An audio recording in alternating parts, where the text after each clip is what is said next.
यह कहानी काफ़ी डरावनी और भयानक है, तो वीडियो को शुरू करते हैं। बात आज से लगभग 3 साल पहले की है, जब मैं अपने करीबी दोस्त की शादी में शामिल होने उसके गांव गया था।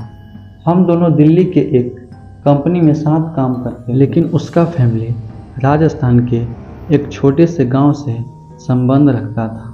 उसके विवाह से जुड़े सभी आयोजना वहीं गांव में ही होने थे, इसीलिए उसकी शादी से 3 दिन पहले ही मैं वहां जाने के लिए निकल पड़ा। जयपुर एयरपोर्ट पर उतरने के बाद मैंने उसके गांव पहुंचने के लिए एक टैक्सी की। मेरे दोस्त साहिल का गांव जयपुर से काफ़ी दूर था। ड्राइवर ने पहले ही कहा था कि पूरे 24 घंटे में ही हम उस गांव में पहुंच पाएंगे। सफ़र लंबा था, इसीलिए टैक्सी ड्राइवर से बातें भी शुरू हो गई। बातें करते करते उसने गांव देहातों में फैले भूत प्रेतों के किस्से का जिक्र छेड़ दिया। उसने कहा था कि मैं जहां जा रहा हूं उस गांव में डायनों का आना बहुत ही आम बात था। उसने मुझे एक नहीं ना जाने कितने ही किस्से सुना दिए उस गांव और डायनों से जुड़े हुए। अब आप तो जानते हैं कि दिल्ली जैसे महानगरों में रहने वाले युवा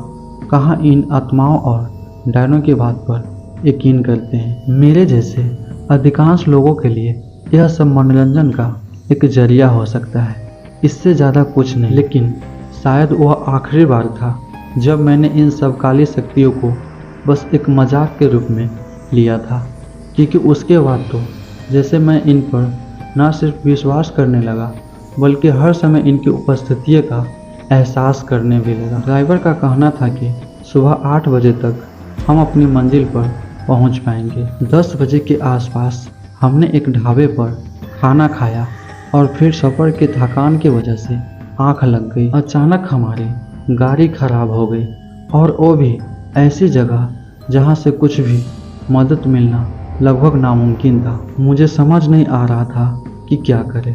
सुबह होने का इंतज़ार भी नहीं कर सकते थे और आसपास कोई ठीक जगह भी नहीं थी। ड्राइवर का कहना था कि 2 से 3 किलोमीटर पर एक ढाबा है, आप वहां पहुंच जाओ, मैं गाड़ी ठीक करवा कर आ जाऊंगा। मैंने उसकी बात मान ली और पैदल चलने लगा।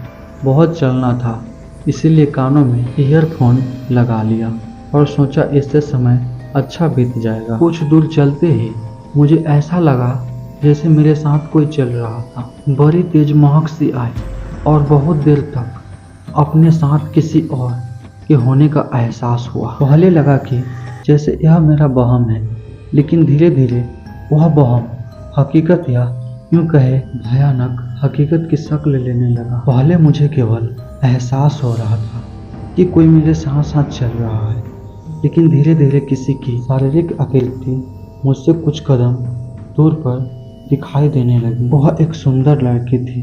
उसने मुझसे पूछा कि इतनी रात को अकेले तुम कहाँ जा रहे हो? तो मैंने उसे अपनी कहानी बता दी कि कैसे गाड़ी खराब हुई और मैं पैदल चलने के लिए मजबूर हुआ। मैंने भी उससे यही सवाल किया कि वह इतनी रात को यहाँ क्या कर रही है।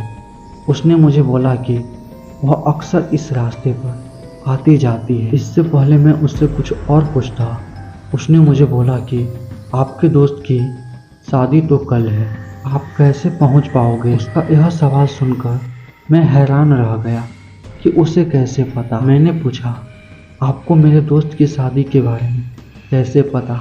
तो उसने मुझे बताया कि ऐसे ही मैं चुप हो गया। उसने अपना नाम कविता बताया था। फिर वह कोई अजीब सा गाना गुनगुनाने लगी और मैं चुपचाप उसके साथ चलता रहा। आगे बढ़ा तो सामने एक बड़ा और घना पेड़ दिखाई दिया। मैं उसकी तस्वीर उतारने लगा तो उस लड़की ने मुझे ऐसा ना करने को बोला। मैंने पूछा क्यों? तो उसने बोला, रात के समय तस्वीर नहीं उतारते। मैंने अपना कैमरा अंदर रख लिया। मेरी नज़र पेड़ से थोड़ी दूर पर खड़ी 3 औरत पर गई। तीनों औरत धीरे धीरे मेरे पास आने लगी। जैसे जैसे वह पास आती गई, उनका चेहरा नजर आने लगा जो बहुत ही डरावना। वे मुझे अपने पास बुलाने लगी, लेकिन कविता ने उसका इशारा देख लिया और मुझे तेज तेज चलने के लिए बोला। मैं चलने क्या, भागने लगा। थोड़ी दूर आते ही वे तीनों औरत गायब हो गई। मैंने कविता से पूछा वो कौन थी। उसने बताया कि वे इस गांव में पिछले कई सालों से घूम रही है। गांव के लोग उन्हें बुरी आत्माएं कहते हैं। आपको उनसे बचाने के लिए ही मैं आपके साथ साथ आई हूँ। मैंने पूछा तुम कैसे बचा सकती हो। उसने फिर कोई जवाब नहीं दिया। हम बहुत दूर निकल आए थे।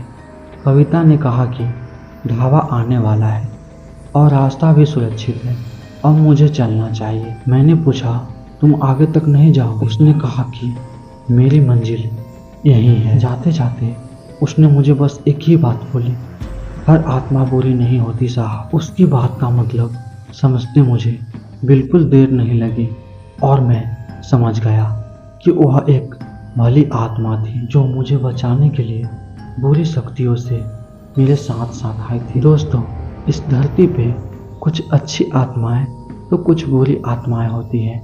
अभी तक आपने मेरे चैनल को सब्सक्राइब नहीं किया है तो प्लीज़ चैनल को सब्सक्राइब कीजिए और बेल आइकन को ऑल कीजिए ताकि हर एक वीडियो का नोटिफिकेशन आपको सबसे पहले मिले।